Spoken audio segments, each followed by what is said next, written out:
আসসালামু আলাইকুম ওয়া রাহমাতুল্লাহি ওয়া বারাকাতুহু। একটি প্রশ্নের উত্তর দিন। আপনার সন্তান বড় হয়ে কি হবে?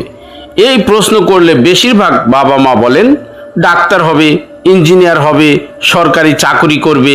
কিন্তু খুব কম মানুষ বলেন সে একজন সৎ ও সফল মুসলিম উদ্যোক্তা হবে। কেন? ইসলাম কি শুধু চাকরি করতে বলেছে, নাকি ব্যবসাকেও উৎসাহ দিয়েছে?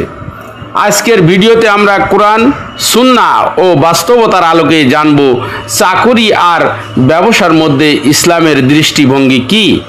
ভিডিওটি শেষ পর্যন্ত দেখুন, কারণ এই আলোচনাটি আপনার কেরিয়ার সম্পর্কে নতুনভাবে ভাবতে সাহায্য করবে।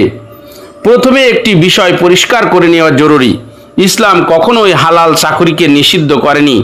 একজন শিক্ষক, চিকিৎসক, প্রকৌশলী, কৃষিবিদ, সরকারি কর্মকর্তা বা বেসরকারি প্রতিষ্ঠানের কর্মচারী যদি সততার সঙ্গে দায়িত্ব পালন করেন এবং হালাল উপার্জন করেন, তবে সেটিও সম্মানজনক। অন্যদিকে হালাল ব্যবসায়ে ইসলামে অত্যন্ত মর্যাদাপূর্ণ একটি পেশা। হালাল ব্যবসাও ইসলামে অত্যন্ত মর্যাদাপূর্ণ একটি পেশা। অতএব প্রশ্নটি চাকরি নাকি ব্যবসা এভাবে নয়, বরং প্রশ্নটি হওয়া উচিত আমি যে পথেই থাকি সেটি কি হালাল, সৎ এবং মানুষের উপকারে আসছে? ইসলাম কাজকে সম্মান করে। আল্লাহ তাআলা বলেন, আর মানুষ তাই পায় যার জন্য সে চেষ্টা করে। সূরা নাজম 39 নম্বর আয়াত।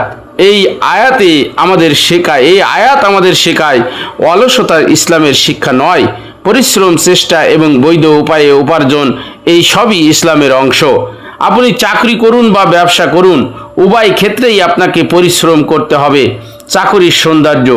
চাকরির অনেক ইতিবাচক দিক রয়েছে, যেমন নির্দিষ্ট দায়িত্ব, নিয়মিত আয়ের সম্ভাবনা, দক্ষতা অর্জনের সুযোগ, অভিজ্ঞতা বৃদ্ধি, শৃঙ্খলাপূর্ণ জীবন। অনেক নবী, সাহাবী এবং নেককার মানুষ বিভিন্ন ধরনের কাজ করেছেন। অতএব চাকরিকে ছোট করে দেখার কোনো সুযোগ নেই।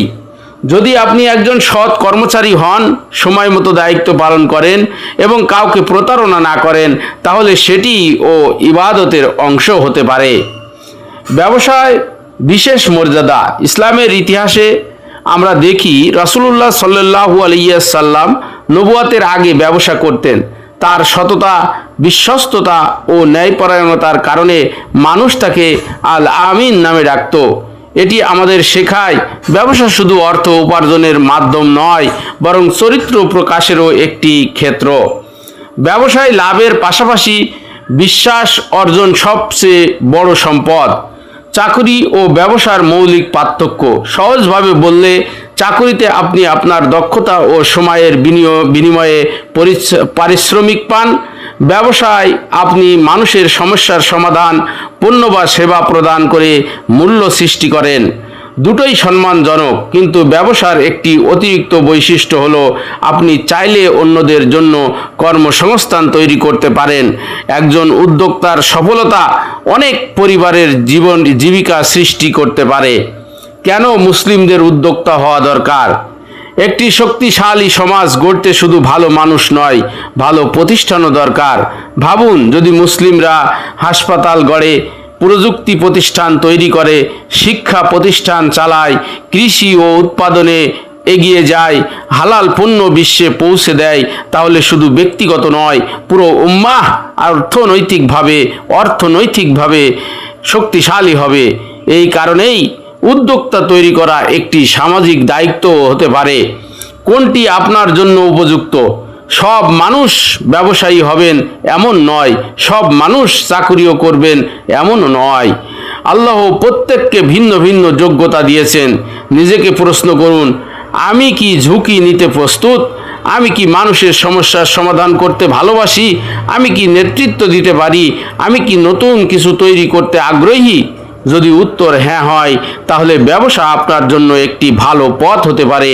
আর যদি আপনি নির্দিষ্ট একটি পেশায় দক্ষতা অর্জন করে সমাজের সেবা করতে চান, তাহলে চাকরিও অত্যন্ত সম্মানজনক একটি ভারসাম্যপূর্ণ পথ। অনেক সফল উদ্যোক্তা প্রথমে চাকরি করেছেন, চাকুরি থেকে অভিজ্ঞতা অর্জন করেছেন, দক্ষতা শিখেছেন, মূলধন সঞ্চয় করেছেন, তারপর ব্যবসা শুরু করেছেন। অর্থাৎ চাকুরি ও ব্যবসায় একে অপরের প্রতিদ্বন্দ্বী নয়। অনেক সময় চাকুরি ব্যবসার প্রস্তুতির ধাপ হতে পারে। ইসলাম কি চায়? ইসলাম আপনাকে শুধু ধনী হতে বলে না, ইসলাম চায় আপনার উপার্জন হালাল হোক। আপনি কাউকে ঠকাবেন না, আপনি ন্যায্য মূল্য নেবেন, আপনি ওজনে কম দেবেন না, কর্মচারীর অধিকার রক্ষা করবেন, গ্রাহকের অধিকার রক্ষা করবেন, সমাজের উপকার করবেন। আপনি চাকরিজীবী হন বা ব্যবসায়ী, এই নীতিগুলো সবার জন্য সমান গুরুত্বপূর্ণ। আজ থেকে এই 5টি কাজ শুরু করুন। আপনার বর্তমান দক্ষতার একটি তালিকা লিখুন। এমন একটি সমস্যা খুঁজুন যার সমাধান মানুষ খুঁজছে। প্রতিদিন অন্তত 30 মিনিট নতুন কিছু শিখুন। আপনার উপার্জনের উৎস হালাল কিনা তা যাচাই করুন। যেখানেই থাকুন, সততা ও আমানতদারিতাকে জীবনের মূল নীতি বানান। আজকের আলোচনার মূল শিক্ষা হলো, ইসলাম চাকরি ও ব্যবসার মধ্যে অপ্রয়োজনীয় দ্বন্দ্ব সৃষ্টি করে না, বরং ইসলাম শেখায় আপনি যে পথেই চলুন সেটি হতে হবে হালাল, সৎ, মানুষের উপকারে আসে এমন এবং আল্লাহর সন্তুষ্টির জন্য পরিচালিত। চাকুরি সম্মানের, ব্যবসাও সম্মানের, কিন্তু সবচেয়ে বড় সম্মান হলো আল্লাহর সন্তুষ্টি অর্জন করা। ভিডিওটি যদি আপনার ভালো লেগে থাকে তাহলে লাইক দিন, শেয়ার করুন, এমন একজন বন্ধু বা পরিবারের সদস্যকে পাঠিয়ে দিন যিনি চাকুরি ও ব্যবসা নিয়ে সিদ্ধান্তহীনতায় ভুগছেন। কমেন্টে লিখুন, আমি হালাল উপার্জনের পথে চলতে চাই ইনশাআল্লাহ। পরবর্তী পর্বে আমরা আলোচনা করব হালাল রিজিক কি। শুধু হালাল পণ্য বিক্রি করলেই কি হালাল উপার্জন হয়? আল্লাহ আমাদের সবাইকে হালাল রিজিক অর্জনের তৌফিক দান করুন, সততার সঙ্গে কাজ করার শক্তি দিন এবং আমাদের উপার্জনে বরকত দান করুন। আমিন।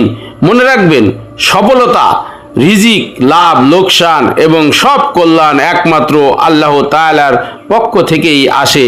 তাই তার উপর তাওয়াক্কুল করুন, হালাল পথে চলুন এবং তার সন্তুষ্টিকেই জীবনের সর্বোচ্চ লক্ষ্য বানান।